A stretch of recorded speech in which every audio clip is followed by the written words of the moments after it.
I'd like to start with a simple question. Why do the poor make so many poor decisions? I know it's a harsh question, but take a look at the data. The poor borrow more, save less, smoke more, exercise less, drink more, and eat less healthfully. Why? Well, the standard explanation was once summed up by the British Prime Minister Margaret Thatcher, and she called poverty a personality defect. A lack of character, basically. Now, I'm sure not many of you would be so blunt. But the idea that there's something wrong with the poor themselves is not restricted to Mrs. Thatcher. Some of you may believe that the poor should be held responsible for their own mistakes, and others may argue that we should help them to make better decisions. But the underlying assumption is the same. There's something wrong with them. If we could just change them, if we could just teach them how to live their lives, if they would only listen. And to be honest, this was what I thought for a long time. It was only a few years ago that I discovered that everything I thought I knew about poverty was wrong. It all started when I accidentally stumbled upon a paper by a few American psychologists. They had traveled 8,000 miles all the way to India for a fascinating study. And it was an experiment with sugarcane farmers. You should know that these farmers collect about 60% of their annual income all at once, right after the harvest. And this means that they're relatively poor one part of the year and rich the other. And the researchers asked them to do an IQ test before and after the harvest. What they subsequently discovered completely blew my mind. The farmers scored much worse on the test before the harvest. The effects of living in poverty, it turns out, correspond to losing 14 points of IQ. Now, to give you an idea, that's comparable to losing a night's sleep, or the effects of alcoholism. A few months later, I heard that Elder Shafir, a professor at Princeton University and one of the authors of this study, was coming over to Holland, where I live. So we met up in Amsterdam to talk about his revolutionary new theory of poverty. And I can sum it up in just 2 words: scarcity mentality. It turns out that people behave differently when they perceive a thing to be scarce. And what that thing is doesn't much matter, whether it's not enough time, money, or food. You all know this feeling when you've got too much to do, or when you've put off breaking for lunch and your blood sugar takes a dive.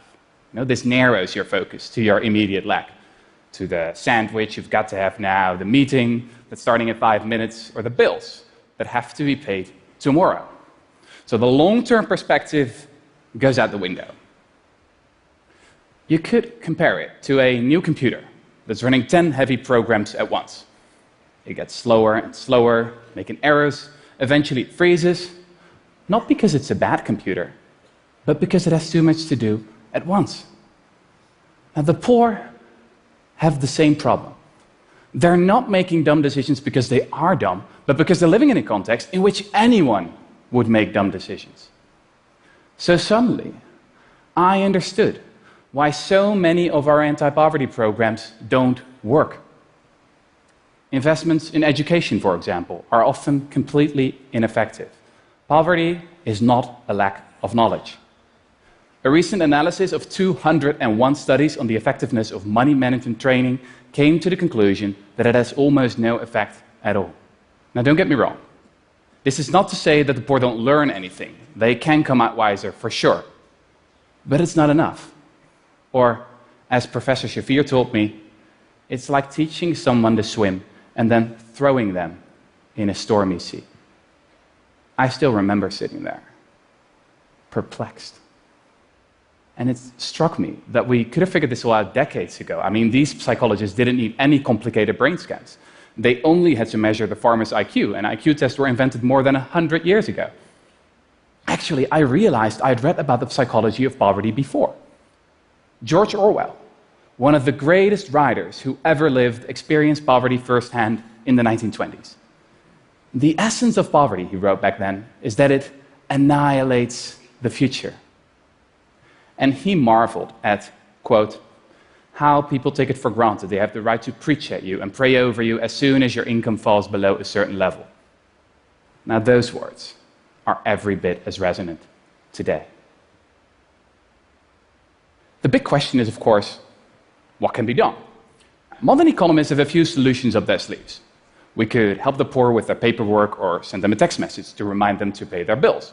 Now, this type of solution is hugely popular with modern politicians, mostly because, well, they cost next to nothing. These solutions are, I think, a symbol of this era in which we so often treat the symptoms but ignore the underlying cause. So I wondered, why don't we just change the context in which the poor live? Or, going back to our computer analogy, why keep tinkering around with the software when we can easily solve the problem by installing some extra memory instead?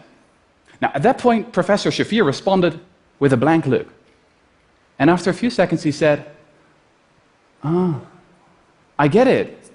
You mean you want to just hand out more money to the poor to eradicate poverty? Yeah, sure, that'd be great. But I'm afraid that brand of left-wing politics you've got in Amsterdam, it doesn't exist in the States. But is this really an old-fashioned leftist idea? I remembered reading about an old plan, something that has been proposed by some of history's leading thinkers. The philosopher Thomas More first hinted at it in his book Utopia, more than 500 years ago. And its proponents have spanned the spectrum from the left to the right, from the civil rights campaigner, Martin Luther King, to the economist, Milton Friedman. And it's an incredibly simple idea. Basic income guarantee. What it is? Well, that's easy. It's a monthly grant, enough to pay for your basic needs: food, shelter, education. It's completely unconditional, so no one's going to tell you what you have to do for it, and no one's going to tell you what you have to do with it. The basic income is not a favor, but a right. There's absolutely no stigma attached. So as I learned about the true nature of poverty, I couldn't stop wondering. I mean, is this the idea we've all been waiting for? Could it really be that simple? And in the 3 years that followed, I read everything I could find about basic income. I researched the dozens of experiments that have been conducted all over the globe. And it didn't take long before I stumbled upon the story of a town that had done it, had actually eradicated poverty, but then nearly everyone forgot about it. This story starts in Dauphin, Canada. In 1974, everybody in this small town was guaranteed a basic income, ensuring that no one fell below the poverty line. And at the start of the experiment, an army of researchers descended on the town. For 4 years, all went well. But then a new government was voted into power. And the new Canadian cabinet saw little point to the expensive experiment. So when it became clear there was no money left to analyze the results, the researchers decided to pack their files away in some 2,000 boxes. 25 years went by. And then Evelyn Forget, a Canadian professor, found the records. And for 3 years, she subjected the data to all manner of statistical analysis. And no matter what she tried, the results were the same every time. The experiment had been a resounding success. Evelyn Forget discovered that the people in Dauphin had not only become richer, but also smarter and healthier. The school performance of kids improved substantially. The hospitalization rate decreased by as much as 8.5%. Domestic violence incidents were down, as were mental health complaints. And people didn't quit their jobs. The only ones who worked a little less were new mothers and students, who stayed in school longer. Similar results have since been found in countless other experiments around the globe, from the US to India. So, here's what I've learned. When it comes to poverty, we, the rich, should stop pretending we know best. We should stop sending shoes and teddy bears to the poor, to people we have never met. And we should get rid of the vast industry of paternalistic bureaucrats when we can simply hand over their salaries to the poor they're supposed to help. Because I mean, the great thing about money is that people can use it to buy things they need instead of things that self-appointed experts think they need.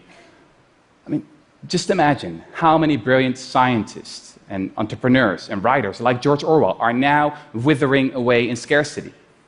Imagine how much energy and talent we would unleash if we get rid of poverty once and for all. I believe that a basic income would work like venture capital for the people. And we can't afford not to do it, because poverty is hugely expensive. Just look at the cost of child poverty in the US, for example.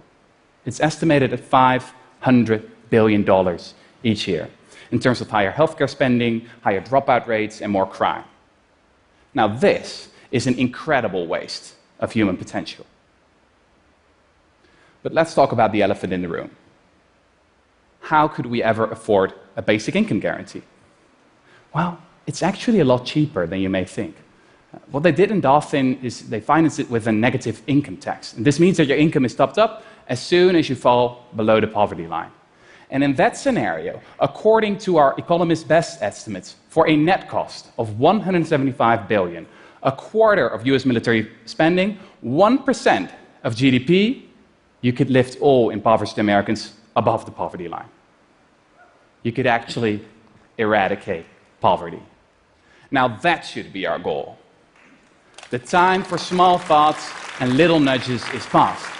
I really believe that the time has come for radical, new ideas. And basic income is so much more than just another policy. It is also a complete rethink of what work actually is. And in that sense, it will not only free the poor, but also the rest of us. Nowadays, millions of people feel that their jobs have little meaning or significance. A recent poll among 230,000 employees in 142 countries found that only 13% of workers actually like their job. And another poll found that as much as 37% of British workers have a job that they think doesn't even need to exist. It's like Brad Pitt says in Fight Club. Too often, we're working jobs we hate so we can buy shit we don't need.